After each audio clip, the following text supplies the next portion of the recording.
lewat situ, Pol. Pol, acara apa, Pol? 70 tahun Bang. 70 tahun Bang, iya wis.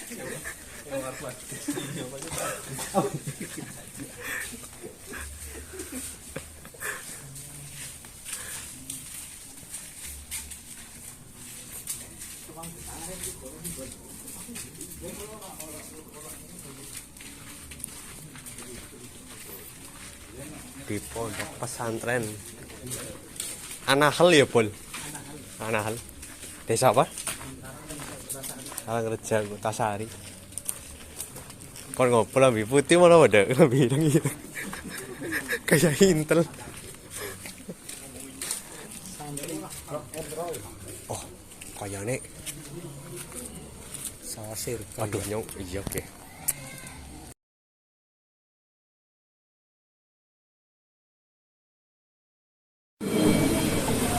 Yang waktu itu baru punya forum baru di Padang Bulan.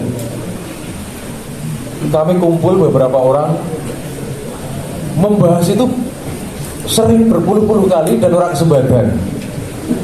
Tetapi alhamdulillah sekian puluh tahun kemudian 2016 Allah menakdirkan Mbah Nun rawuh di Pondok Pesantren An-Nahl. Saya kira itu juga greget hati dari beliau Kiai Fitron.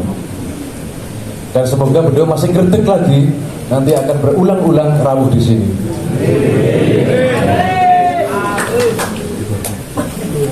Ini sedikit sejarah ya. Berikutnya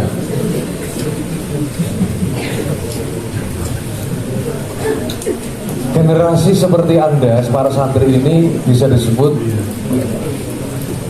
generasi di persimpangan sejarah, di mana orang tuanya sekarang bertambah satu. Pertama ada orang tua biologis ya bapak ibu kalian. Yang kedua ada orang tua rohani, kiai dan guru-guru kalian.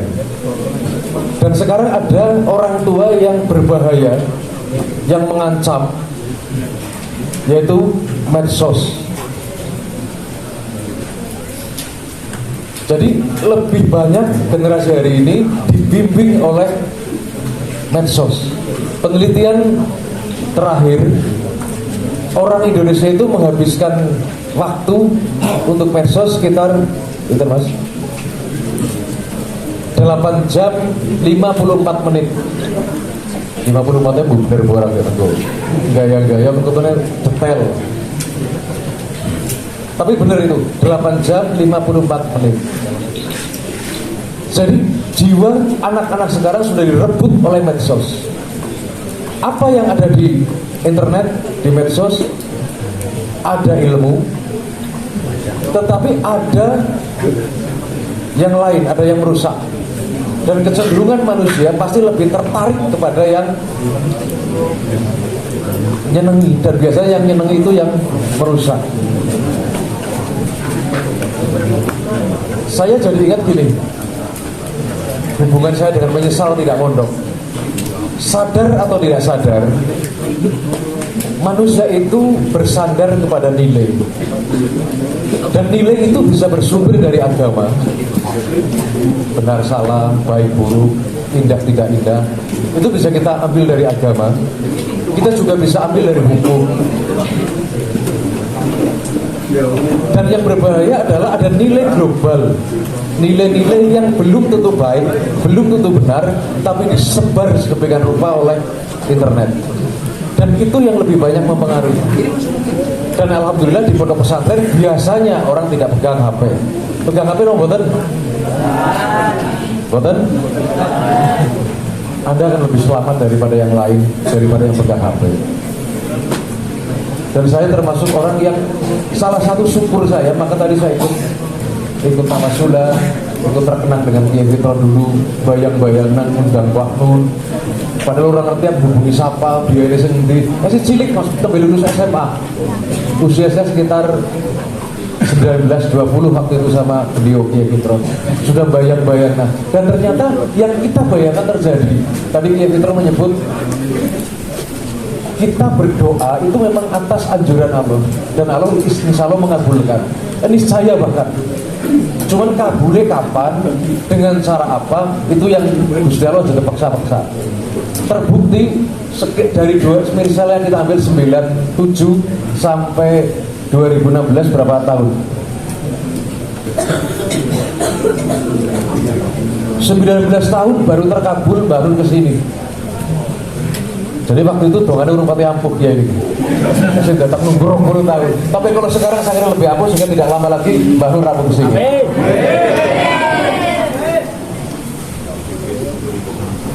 Terakhir, idola itu sangat menentukan. Saya ingin kisahkan kisah pewayangan. Ada tokoh wayang yang disebut Bambang Ekalaya. Itu mengidolakan Begawan Durna yang sangat sakti. Bambang Ekalaya kepengen berguru kepada Begawan Durna, tetapi Begawan Durna kadung punya kontrak politik dengan para kesatria. Sebagai guru yang sakti tidak akan memberikan ilmu kepada kaum sudra. Dan Bambang Ekalaya sudra. Akhirnya Bambang Ekalaya ditolak menjadi muridnya Begawan Durna. Bambang Ekalaya kecewa sebenarnya, tetapi pengidolaannya yang kuat membuat Bambang Ekalaya tidak putus asa.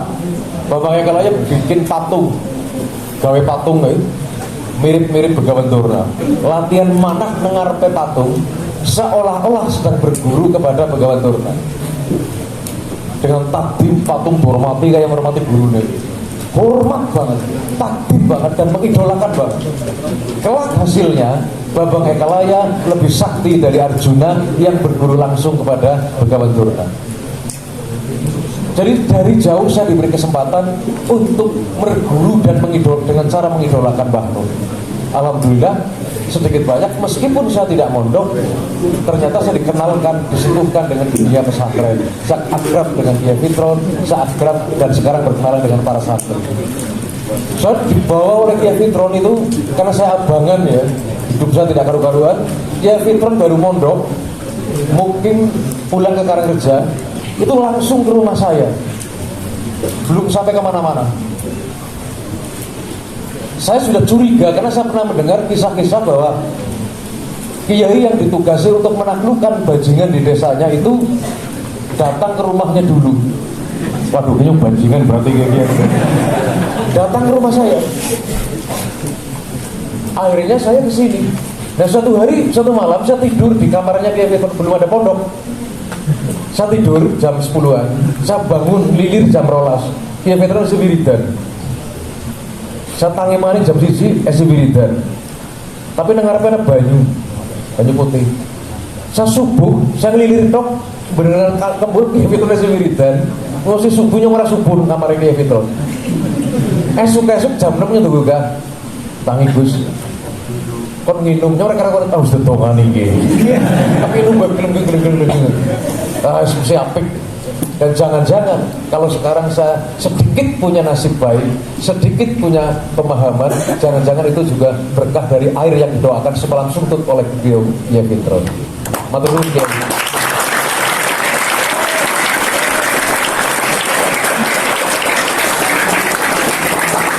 Dan Anda yang nyantri jangan terpengaruh oleh informasi-informasi sekuler. Di mana nyantri sih yang modelnya apa, kerjanya apa.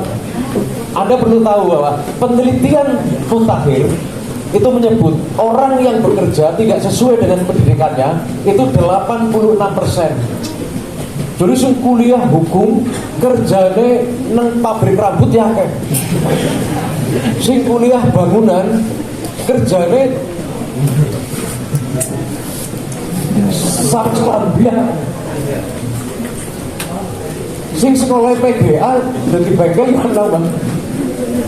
Jadi tidak ada urusannya antara pendidikan dengan pekerjaan. Apa saja kalau menakdirkan santri nanti akan diberi nasib baik. Yang penting satu, mengidolakan gurunya. Silakan isi hati Anda dengan orang-orang saleh. Di hati Anda jangan ada yang lain. Klendep sing gedani kelalen nama. Ora usah dongane Allah, wong doa menangi wong Allah, ora usah donga Allah. Kata tadi Kiai Fitron mengatakan gini, donga itu kalau mendoakan orang lain diamini malaikat. Jadi kalau kita mendoakan Mas Kusworo sugi-sugi, malaikat ngamini, amin, amin, dan membalas dengan doa yang sama. Oh iya Gus. Misalnya saya doakan seluruh santri An-Nahl besok sukses semua. Malaikat langsung amin. Oh iya Gus gitu ya. Jadi aku ya udah doa gitu. Dan tidak ada keterangan bahwa doa ketika untuk sendiri diamini malaikat. Yang pasti diamini malaikat adalah ketika mendoakan orang lain. Jadi kalau ingin doanya dikabulkan harus diamini malaikat. Syarat doa diamini malaikat yaitu mendoakan orang lain. Bahkan doakan orang lain saja supaya kita dikabulkan. Tapi malaikatnya seperti mesti asli doa nih dapat kayak anu mereka doa nih wong dia tok. Nah kalau doa dikabulkan, doa Allah juga pasti dikabulkan dengan yang sama. Misalnya aku doa gerudung kayak bocah, malaikat amin, oh iya Gus, nah bahaya kan. Jadi jangan dongani Allah, jangan nyumpatani, doakan yang baik. Terakhir, sekali lagi, kunci pendidikan adalah, kunci menyerap ilmu adalah mengidolakan dan takdir. Dan hari ini tidak ada di sekolah-sekolah sekuler, hanya ada di pesantren yang masih mengerti bagaimana cara berguru, cara mengambil ilmu, cara menampung hidayah dari Tuhan. Itu hanya di pesantren, di tempat lain tidak ada. Di tempat lain di sekolah orang itu mendapat ilmu, tapi kalau kalian membuka Asmaul Husna itu ada sifat Tuhan yang kontradiktif. 1 Al-Mudhin, 2 Al-Hadi. Tuhan maha memberi petunjuk, Tuhan maha menyesatkan. Jadi ada orang diberi ilmu, kalau ia tidak bersifat al-hadiyah, tidak bersifat petunjuk, maka ilmunya merusak dirinya. Buktinya yang korupsi itu orang pintar atau bodoh? Berarti ilmunya merusak atau memberi petunjuk?